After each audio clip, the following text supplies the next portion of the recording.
alliance with where all the networks are. But we just also wanted to just really highlight, if we flick to the next screen, Steph, we wanted to highlight and just revisit that the reason for actually holding these learning circles is to actually connect with the sustainability principles from the Early Years Learning Framework version 2, good old EYLF. And that it's something that, you know, we have been focusing on for some time now, but it's a really great opportunity to network. We are talking about ethical purchasing and things today, but we really want you to share your examples.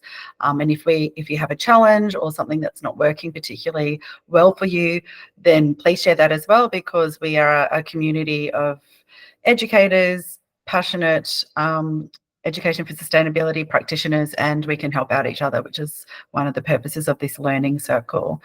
So if we wanted to have a look at the dimensions, then there are 5, but we will be focusing on the 3, and they will be interlinked today, of course, because when we are talking about this particular topic, as with any topic that we tend to talk about, we do have the interlink. So we're looking at the social, environment and economic. Obviously, economic is probably a bit of a focus today, but we're not doing anything in terms of purchasing resources or supplies for services or anything like that without looking at the social sustainability and the environmental impact as well. So that is what our focus is today. So it is on page 17 of the Early Years Learning Framework, if you wanted to link into that. And without further ado, because I'm not presenting today, so I'd like to turn off and have a little bit of a listen as well to the wonderful Karen, who will also introduce herself and give you a little bit of her background and share her wisdom. But by all means, jump in, and I look forward to having a great chat for the next hour. But do remember, you are being recorded, so, and this recording will go out to persons that couldn't attend today as well. So enjoy. Karen, are you there somewhere? Can't see everyone on my screen, but I'm sure Karen's not too far away. She's probably just... I'm trying to get the mic. Sorry. Your mic on. My mic is on now. Yes. Okay. So my name's Karen Wilkinson. Well, yeah, there. My mic's on now. My name's Karen Wilkinson. I have a long background in early childhood as an educator and director, and this is the first time I've done a learning circle, so everyone has to bear with me. Never done this before, as not what was leading it. So what we're going to talk about, what else was I going to say? I'm also the convener of Early Education for Sustainability, SA, and I am currently on Ghana land in South Australia. So we're going to have a bit of a chat about sustainable procurement, which is, you know, sustainable, we know. Procurement's a bit of a funny word. And if anyone wants to add any comments about what they think this is or problems they have with it, please feel free to do so. Sustainable procurement basically involves buying goods and services based on the environmental and social as well as the financial aspects. So we're not just looking at the financial costs, because often it's better to buy something more expensive than something cheaper because it lasts longer, but also we need to look at where it's made, who makes it, etc., etc. So it's looking beyond the upfront costs of making the purchase to determine what we call the TLC, or the total life cost. There's many variations associated with different commodities and services. So depending on what you're buying and what you're choosing to use, the whole process becomes quite different.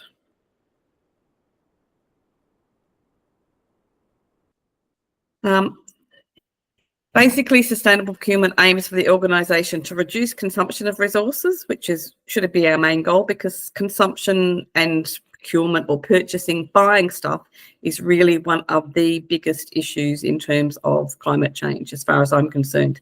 We buy too much stuff, we throw away too much stuff, we have too much stuff we don't need, and we're not very good sometimes at thinking about where it comes from and where it's going to go to.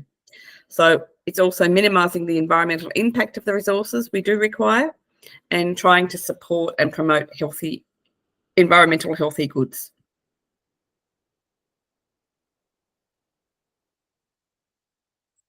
Okay, There's several other names we can use for sustainable procurement. You will find that most governments and large businesses, places like universities, they have sustainable procurement policies, strategies that they follow, whereby things have to follow certain criteria, and you can often have a look at those businesses and governments and you can actually read their policies, which are very long and very detailed. I also like to describe it as ethical consumption or wiser consumption if I was talking to, individuals or households. So while this applies to your workplace or your business, it can also apply to you as an individual, to families as individuals, and it's something that you can get children thinking about too.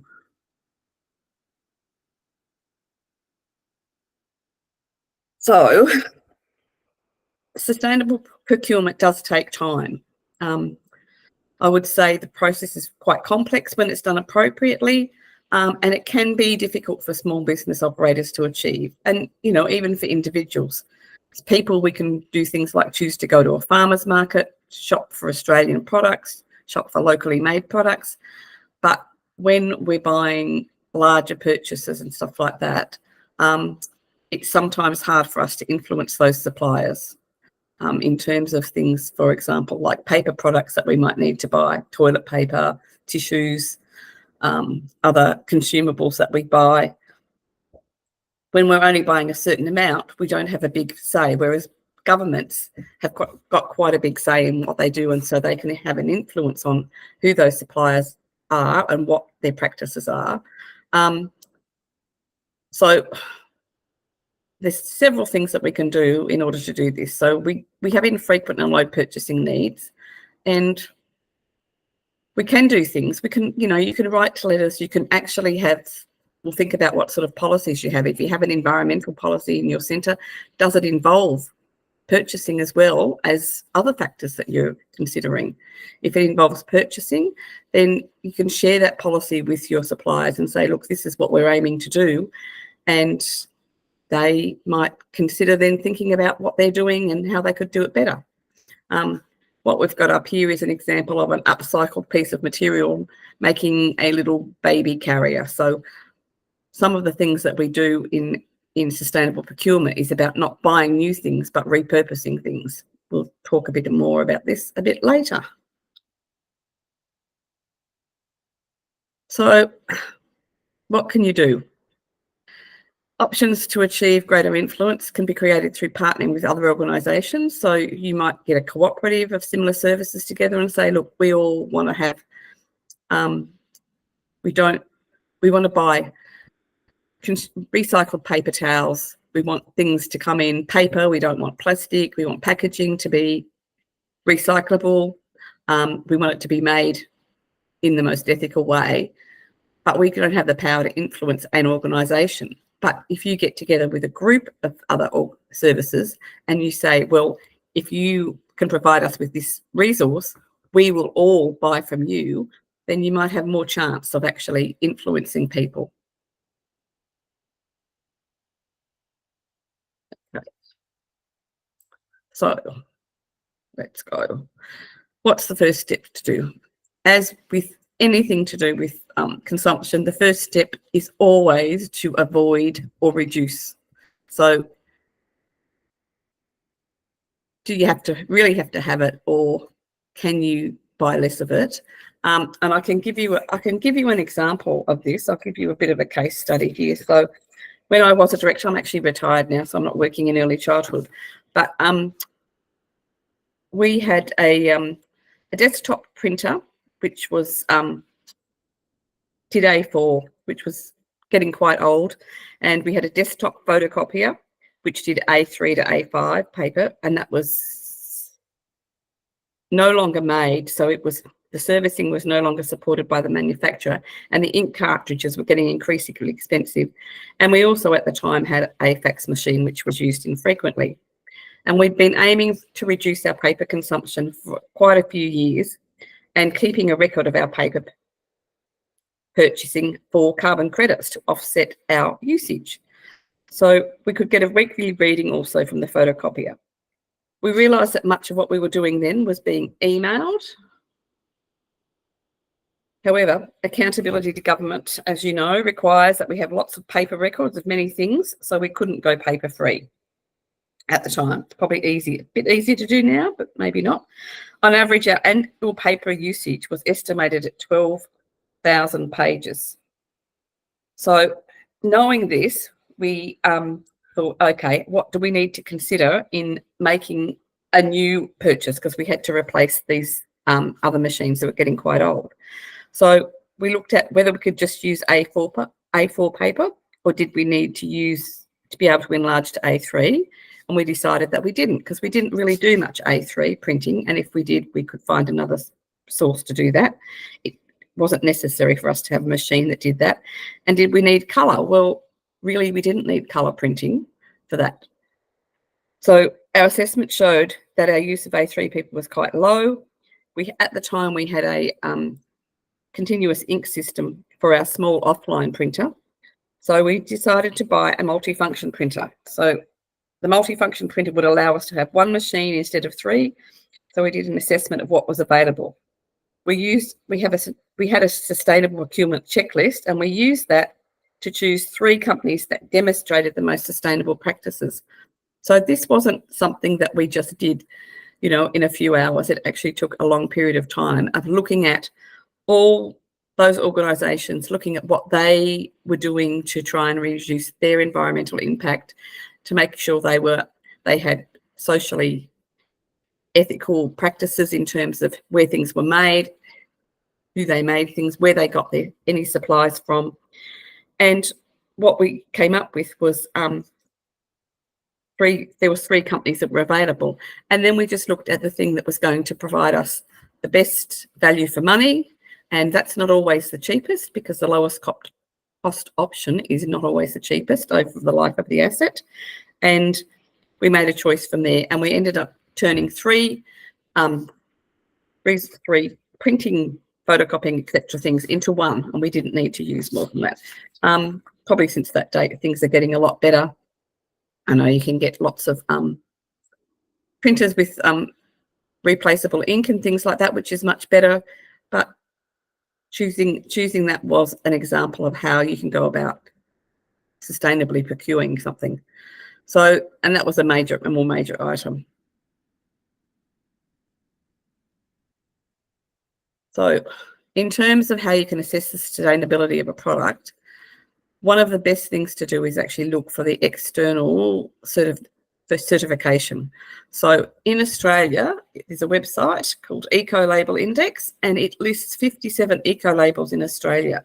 So what these things will do is give you the label that you need to read to see something is accredited as environmentally friendly or sustainable. It's got good social practices. So like GECA, which is the Green Environmental Certification Australia, means that those things are a good environmental choice. It means there's no greenwashing. It means what they say they do, and they're doing it in an ethical way. The same if you're looking for something that's compostable. You need to have the certification to say it's compostable. Just because someone says it doesn't mean it unless they've got that certification on there.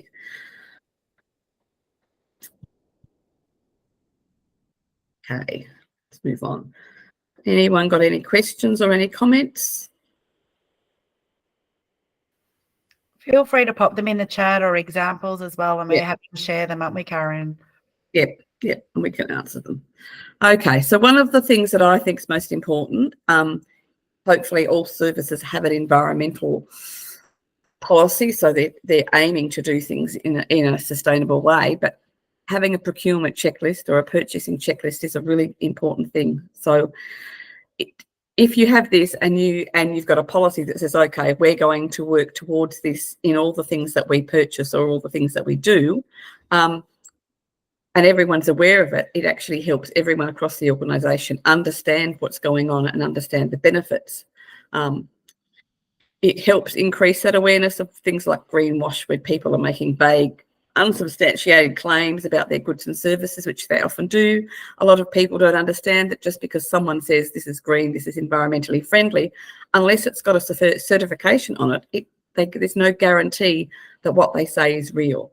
And you need to promote that awareness so everybody sort of starts thinking about, what things like this are, what eco-labelling is, what certification is, what standards are.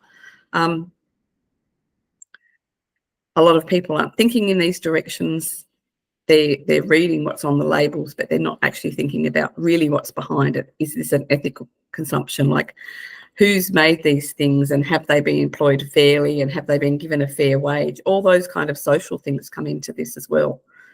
So it's really important to think about that. And it's quite easy to develop a procurement checklist that will actually take you through when you want to make a purchase, and you could decide to just use it for big purchases, but you can also use it for smaller purchases like toys or equipment, tables, chairs for children. So things like, we would start with something like, is the purchase or service necessary? So sometimes people might, decide that they need that because they've always had it. But then you have to think about it. Well, do we now really need that? Do we need it now, or is it no longer necessary? Can we use a used or refurbished item meet the requirement? So this is looking at things like sometimes chairs or tables or cupboards or things that you might want, and you can talk to families about whether they've got something. Talk to the children about the ideas that they might have around what you could use for this particular item. Or if children are asking for things and saying, oh, we need more of this, ask them to think about where it's going to come from, how it's going to supply, what they think it might cost. So you can get children thinking about some of these things as well. Then, does the product include post-consumer recycled content? So if it's got recycled material in it, that's always better. Although, some people use that as a big selling point. I know there's companies that are saying, oh, our bottle's got 20% recycled material in it. Well, I don't think that really makes it any better than something that probably doesn't, because that's all that's in there. And the content of what's in the bottle is just as important as what the bottle's made of. Is the product made from renewable resources? So can it be recycled, composted? What's going to happen to it when you no longer need it? Is there a way you can dispose of it that's going to be environmentally friendly and is going to not cause more trouble? That's where we come to the total life cost. So it's from when you purchase it, when you use it, and then how do you dispose of it at the end? Is it reusable, or does it contain reusable parts? So that something that could be repurposed, so you can use it for a while, and then if it wears down, if you get wooden tables, you can actually sand them back and re-lacquer them. Whereas if you've got laminate, sometimes a bit tricky to do something with laminate tables after they're no longer useful. How environmentally healthy is the product in terms of what's going to go, what's going down the drains, if it's a cleaning product or it's a hand washing product, what's happening to it? If it's got to go into the washing machine, what's going on there? Is there, bits of microfibers coming out of it, going into the environment? What are you doing in that area? You can also look at the energy, water, environmental and social costs of the production. So where it comes from, how far it's had to travel, how much water is used to make it, how much energy it takes to make it, whether it's taken from the environment, whether it's caused pollution into the environment. It gets quite extensive and detailed and not necessarily easy to look at. But, that if you start with the simple things, then you can just move through these. Which sort of raw materials have been used to make the item and the packaging? And that's a good one to discuss with children when we're trying to reduce plastic, in terms of looking at things that come in plastic compared to things that come in cardboard, things that are packed with, instead of having plastic foam inside them, they've got corrugated cardboard that's used as packaging. Those kind of things. Can have discussions with children around those kind of things as well.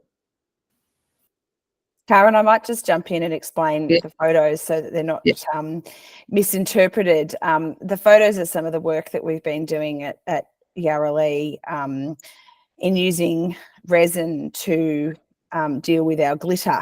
Like many other old services that have been around 60 years, we have a lot of glitter that has been tucked away as we've been trying to work out what to do with it, because as you know, glitter is a microplastic, and we don't want microplastics going into our environment. And so we've been trying to think over the last sort of 10 years what to do with this glitter, and what we've ended up deciding is making it into play materials by wrapping it into resin, and so that we can use it in play. And it's been super successful, and the children have loved it. And it's led to also, I know Bron's done this at her centre as well, led to preserving some of our dead insects that children find into resin as well, so that we can look at them. I mean, these things, educators will be aware, you can buy resin insects in a catalogue.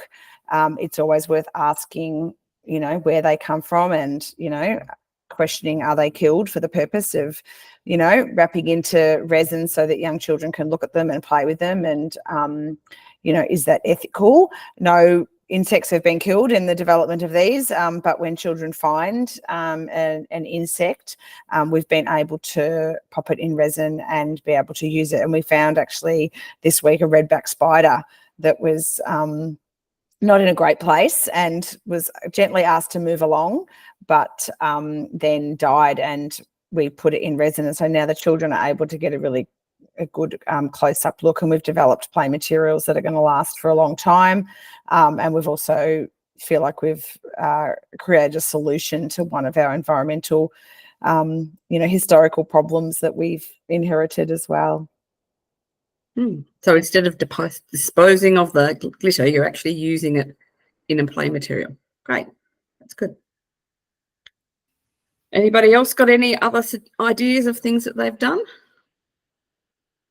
There. So Libby says she's stuck with the buckets of glitter in storage too. So there's a good idea. So how much does the resin cost, Deb?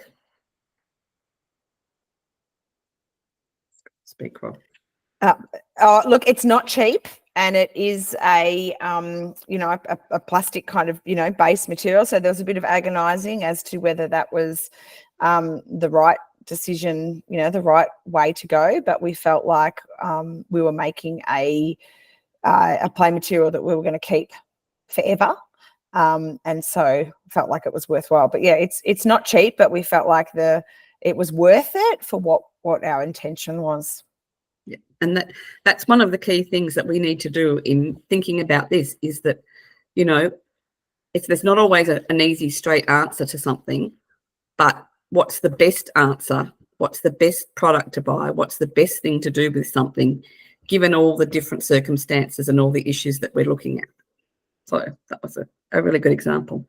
So some of the other things we're looking at in a procurement checklist is, what's the product's life expectancy? So this is where quite often people think, oh, well, you know, if I buy the cheapest thing, that saves money. But in actual fact, you know, I don't know how many people still do this, but, you know, if you buy the cheapest toaster, that does not mean that you've got the best thing, because sometimes you end up buying 3 cheap toasters when you could have bought a more expensive one, and it's lasted you 3 times as long, and you end up not spending as much money. So it's often thinking about how long it's going to last. And also, you know, the other things, you know, can it be recycled after it's made, where it's going to go? Can it be repurposed? What else can you do with it? Transport-related impacts are important. Not always easy, because there's lots of things that aren't made in Australia, but we can especially think about that in relation to food. So trying to buy local is always the best in terms of food, which goes to the next one. Was the product made locally, or at least in your state, is also a good idea. Was the product made in Australia? These are the questions you look at, and you might not be able to buy a product that's made in Australia that you want to buy. It might not exist, and you might really need it. So you have to then go to the next level and look at what comes after that. But these are the questions that you look at first when you're trying to make a decision about what you want to buy. Does it have the trusted certification? So go back to that other slide where there's, you know, 57 certifications on that Australian website that will tell you if they are, you know, fair trade, meaning it knows that it's been made ethically. It knows that the people who've made it have been paid fair wages, the money goes back into helping those farmers build their farms. Australian energy standards, that's with electrical products, we know that it's certified as being energy efficient rather than just product telling us it's energy efficient. It's actually been certified as meeting certain standards. And that just makes our job easier when we're trying to look at these things.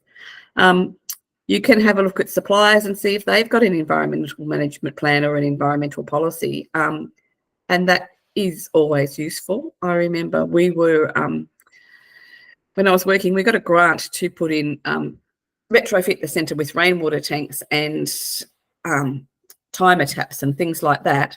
And we actually found a plumber who had an environmental management plan. So they had a big warehouse and were making sure that any of their offcuts or any of the things that came out of their plumbing work actually went into particular bins so that everything was being recycled, and we could trust that they were doing the right thing in terms of where the waste was going that was left over from the work they did at our centre, which was really good to know. And they were, you know, a local person, of course. Okay, what are we up to? So it's very important to do your own research because everyone lives in a different place. Everyone's got different access to resources, different access to products. Some people live, you know, locally where there's, you know, good farmers markets, good places to buy food. Other people don't. Not close to those kind of things, but also developing something and talking to your suppliers and talking to the people that, you know, make products that you want, or even products that you don't want, and then telling them about why you're not going to buy things any longer, why you've decided that you don't want to buy that product and you're going to a different supplier, or you're choosing to do something differently is really important. Because the more we talk about wanting things that are sustainable, the more people will think about it and the more sustainable things we'll have, I guess. That's really important.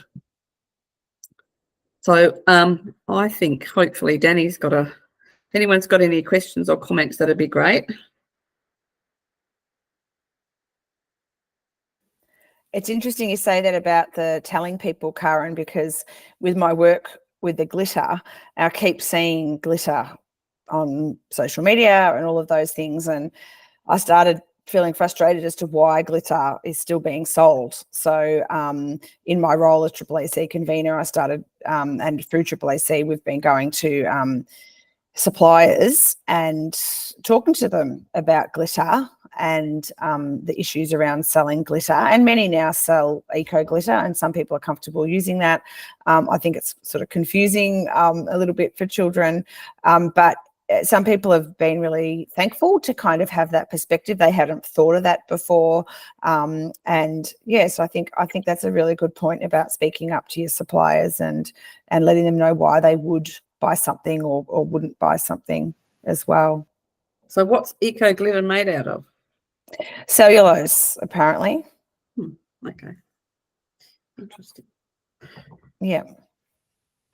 I'll stop sharing the screen now. Sorry, go. That's okay. Aurora's also put a great link on the chat too, if people want to jump on and have a look at Aurora's link as well. So thank you so much for sharing that.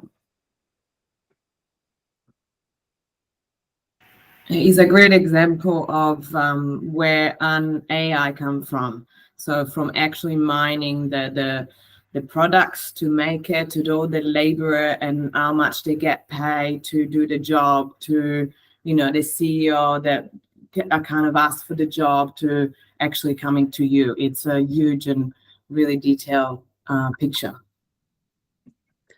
So anyone else got examples or something? I know Danny's got an example, so maybe she can share that with us. Where are you, Danny? I'm here. Hi, I'm Danny. I'm in Adelaide on Kaurna country.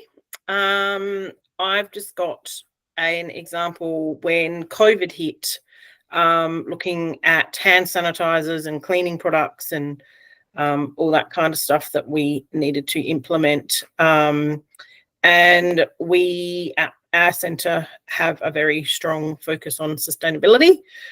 So when looking for a hand sanitizer, we found a local Adelaide company called Nude, as in NOOD, which is a majority-owned Aboriginal company. that use natural and native Australian botanicals in their products. So they've got bathroom products, personal care products, home care products. So they've got a whole range of different things. And it also reflects the other aspects of sustainability in regards to the cultural and social pillars, because 10% of their net profit goes into a foundation that they've got that helps Aboriginal communities around Australia. So they're more than just their cleaning products. They've got that social, cultural vision as well to their products. So that was just one of the things that we do at Weight. A few of the other things we're looking at children's paint, and I did some research into, and I forgot to get the name of it before I left work today, into the most environmentally friendly, and looking at those accreditations talking about before, to see where they sit with their products, and yeah, the environmentally friendliness of it and all that kind of stuff. So yeah, that's just a few of the things that we do at Weight that we look at in regards to the procurement. I'd love to know about the paint, Danny, because I've been doing my own deep dive on paint. So I think that would be a great one to share. I'm sure other people would be interested too. Yeah, I will. I'll definitely do it, and I can give it to an email you, Steph, or something, and you can share it around. But yeah, I'll have a look at it, because yeah, I did lots of research into, you know, the company itself and their stance on sustainability and that kind of stuff. So yeah, definitely. Great. Today it was one on my list, and I got the sanitizer, and then I left and totally forgot about that. Oh, that's all right. Yeah. Bron and I have been looking into chalk and clay paint, and found a supplier called Made by Paint that supply furniture paint. And I actually just this week got a couple of samples sent to the kindergarten that I manage to test it out. They don't have a children's range, but again, like Karen said, I'd be pretty keen to go back to them and say, hey, have you thought about creating a children's range? Because how great if we could have a non-toxic clay-based, chalk-based paint. Yeah. How amazing would that be? The one we uses organic pigments and stuff to colour the paint. So, amazing. Yeah, I'll grab that name and send it around. Thank you. There's a lot of other bits and pieces going on in the chat, and Melanie has her hand up. Chat away, Mel. Feel like I know you. I just shot it to Mel. Yeah, I am Mel. I'm Mel.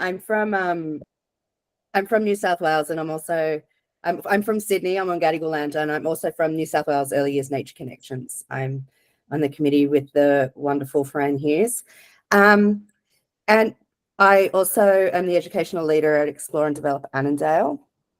One of the things that we did quite a few years ago now was a deep dive into our food.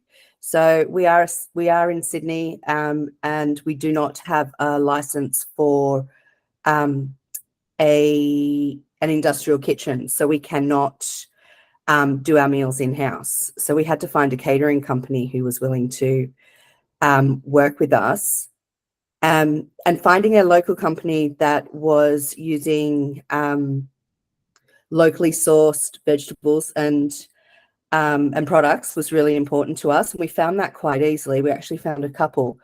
But then what was difficult was how the food was going to be delivered to us. We ended up going with a smaller company that was really interested. We were able to get a couple of other services in a similar situation to us. And we, like Karen was talking about before, we kind of all banded together and said, you know what, things coming in plastic containers, and disposable containers is not really okay. Would you be interested in in doing it this way, and we have all our food comes in Pyrex that we wash and return. So there's this kind of cycle of Pyrex containers coming in and out. So it is true that, you know, just reaching out to people and offering a solution to a problem is often a great way for them to get people to come with you on that sustainability way of thinking. Yes, that's great. That's a great story. That's just a little example. Knowing it works. Knowing it works. Well, That's the system's been in place for about 9 years now. Yeah. So, yeah. Right. Anybody else got a good example? Because that's a great one.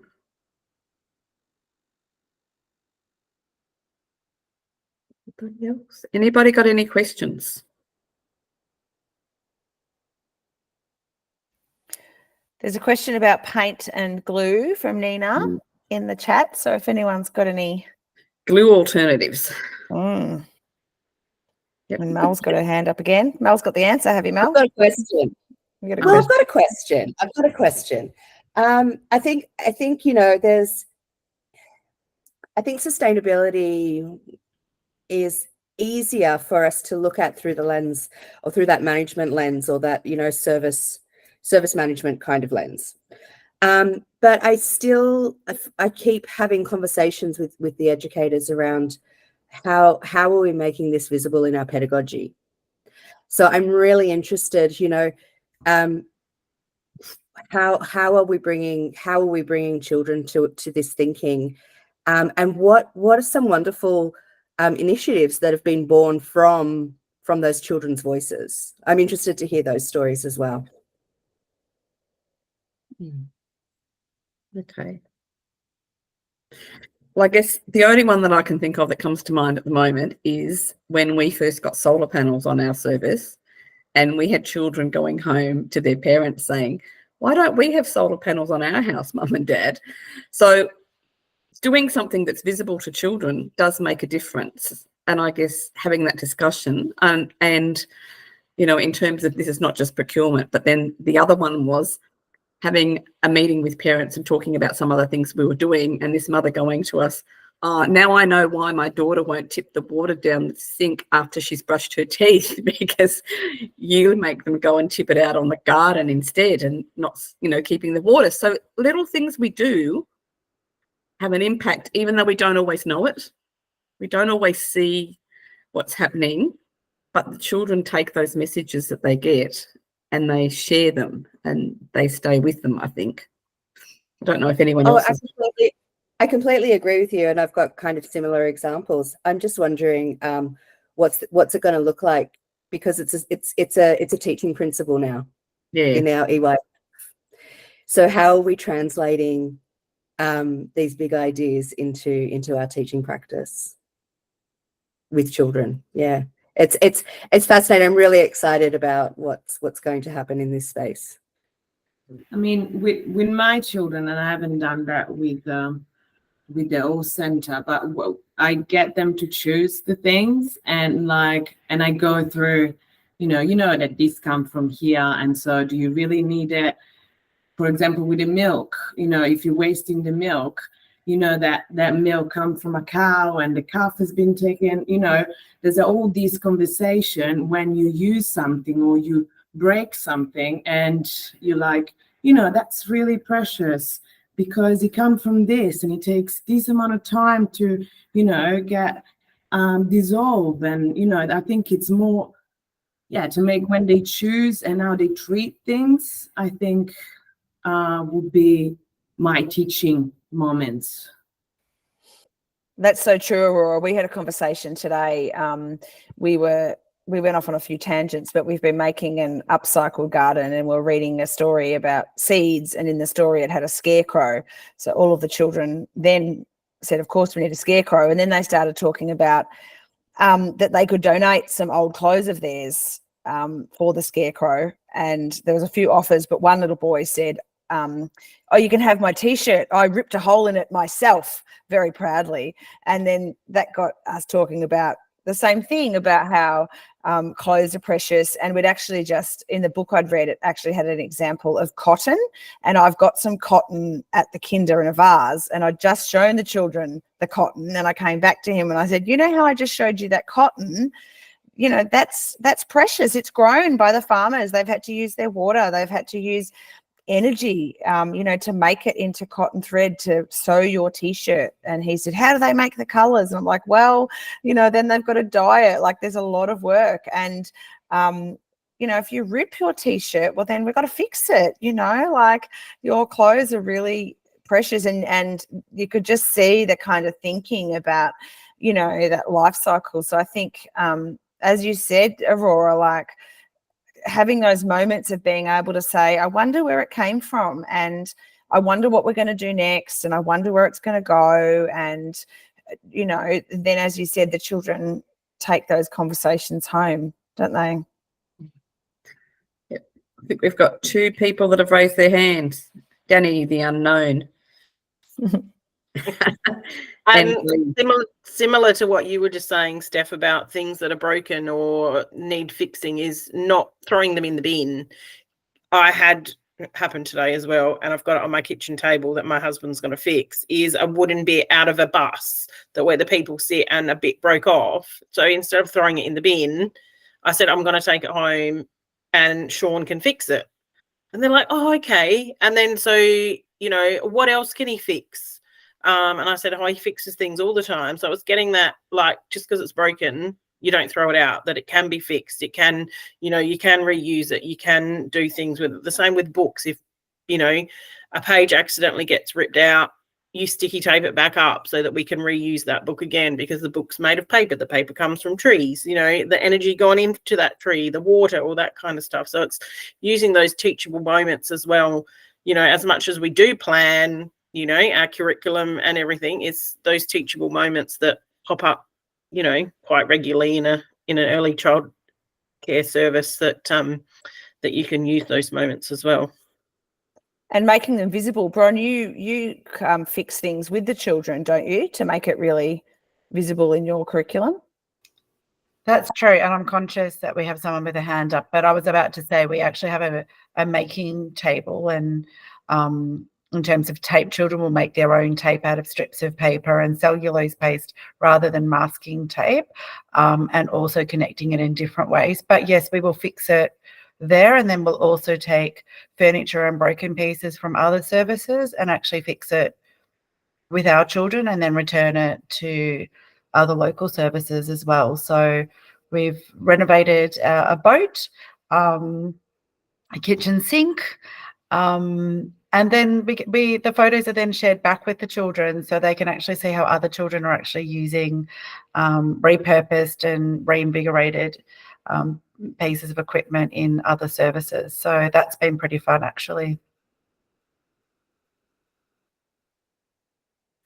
I don't want to get your name wrong. Is it Bayu?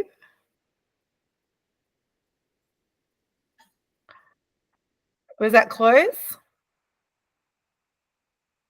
We can't, for some reason we can't hear you, but we want to.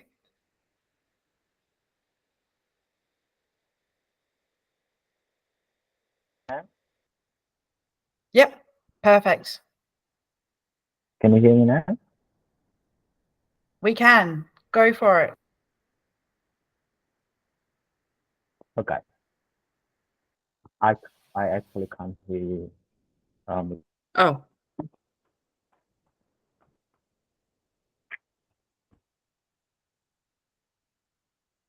No, now we can't hear you again. I think he's going to type in the chat, it looks like. Oh, okay.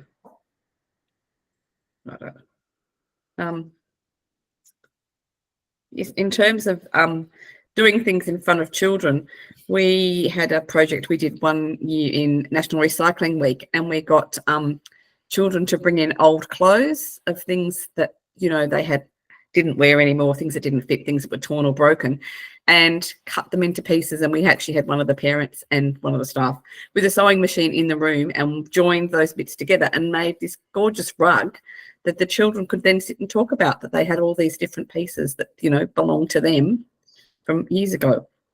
We also did a really funny bunting once with old knickers and strung them all we strung them all through the yard, but it was fun because they were all different colours and different sizes and, you know, different shapes, and it didn't matter. Just a fun way to use something that wasn't used anymore. Yeah, no message typed. Try again, because I can see you and I can see that you've try again. Test. That's Alright, better. I fine. can hear you now. Okay. My name is Vayu. I live in Townsville in Gurrumbilbara country, North Queensland, very far away. I'm a chef, and I'm working as a chef in a childcare, and I'm also a national sustainability partner for my company. It's very interesting that having this discussion with the others sustainability enthusiasms in early years.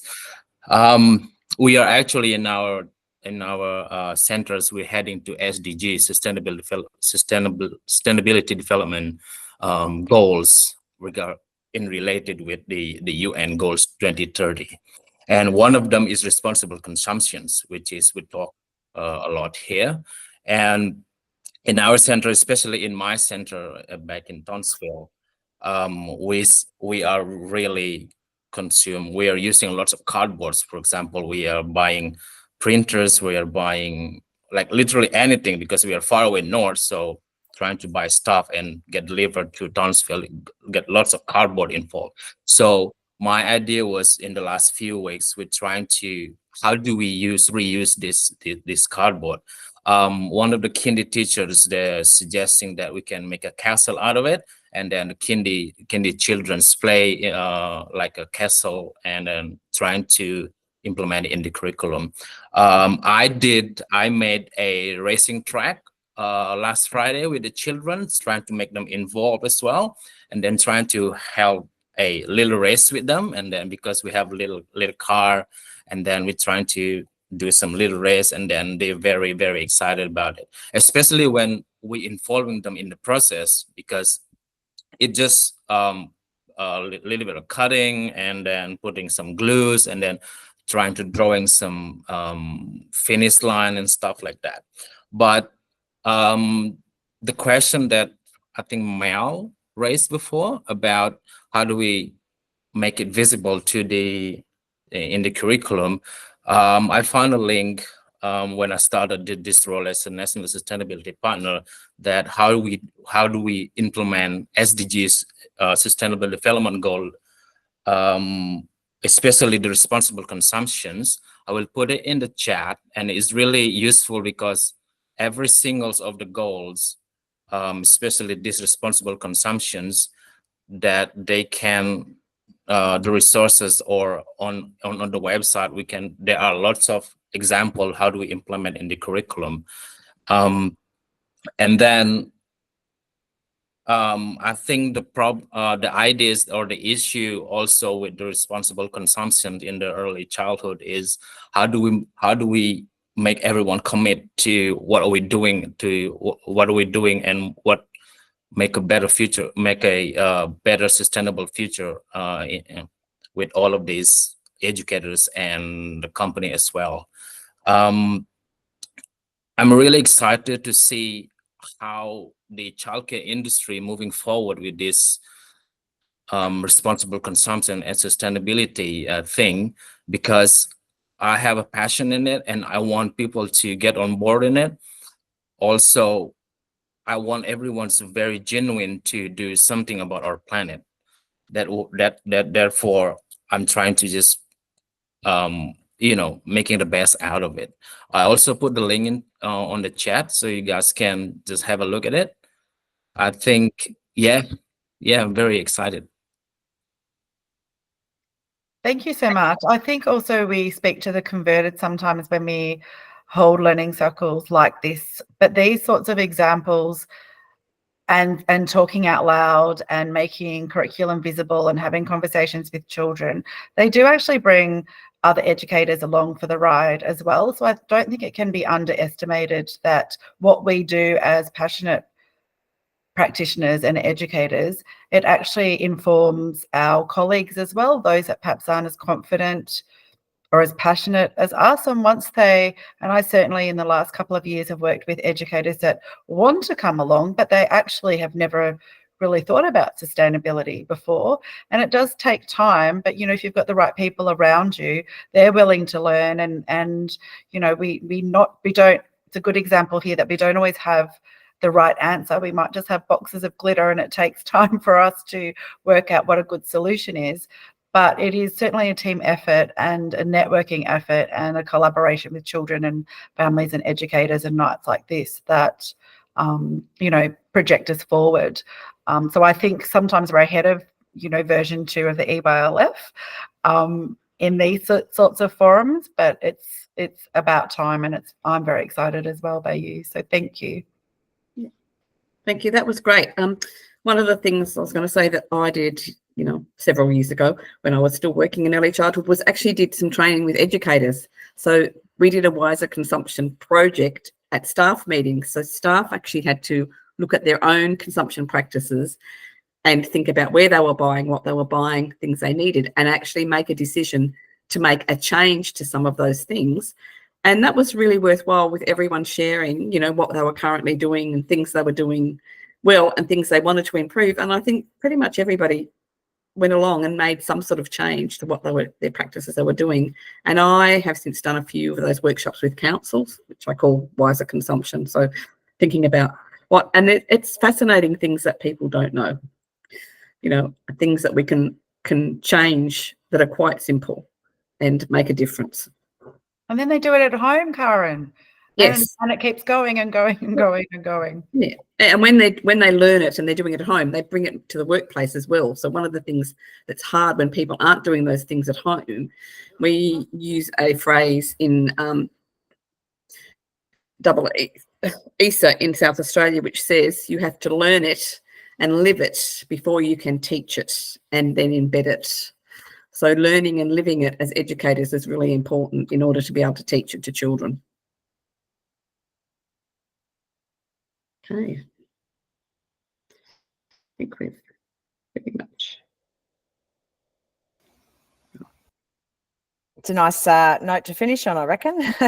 And, you know, I think it is worth noting that there are a lot of people that are interested and are coming along. There's about 150 people that have signed up to ask for this learning circle to be emailed through that couldn't join us in person tonight. So that'll be coming through, and I can send it through to everybody that's here tonight as well.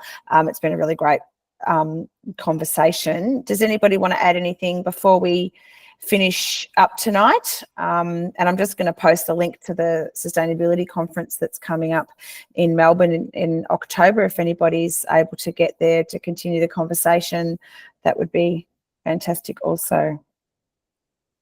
I'll be attend to that as well. I'm coming from Townsville. I'm flying from Townsville. See you guys if you guys attend. Fantastic. We look forward to it. Mm. And Karen, are you happy to share the notes for me to share the notes of the presentation, so I can do that as well? And thank you for everyone for coming and giving up your Wednesday night. And yeah, keep posted for the next one. Yeah, and keep sharing the message so we get more people involved. Thank you, everyone. Thanks, everyone. See you later.